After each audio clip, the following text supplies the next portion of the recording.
বিষ্ণু বলেছেন উনজুরু ইলা মান হুয়া আসফালা মিন, তোমার চেয়ে যে খারাপ আছে ওর দিকে তাকাও।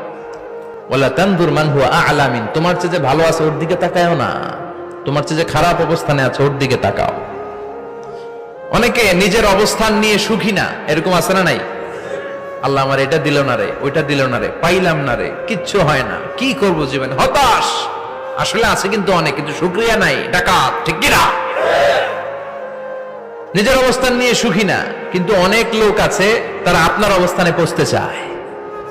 তাদের দিকে তাকিয়ে দেখেন, আপনি যে অবস্থানে আছেন এই অবস্থানে পৌঁছাটা অনেকের কাছে স্বপ্ন। তারা প্রতিনিয়ত সংগ্রাম আর স্ট্রাগল করে যাচ্ছে আপনার অবস্থানে পৌঁছতে, আর আপনি এটা নিয়ে সন্তুষ্ট না। শেখ সাদির নাম শুনেছেন?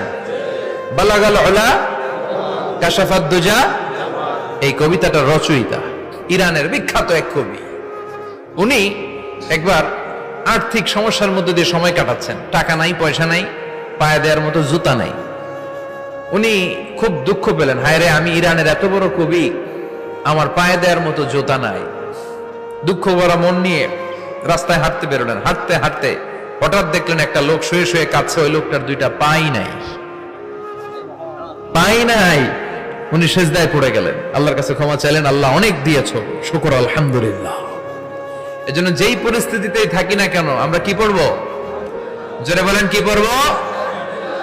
এজন্য কানাতু মিনাল ইসলাম, অল্পে তুষ্ট থাকার নাম হলো ইসলাম। সম্পদ লাগবে কিন্তু সম্পদের পাহাড় লাগবে না, ঠিক কি না?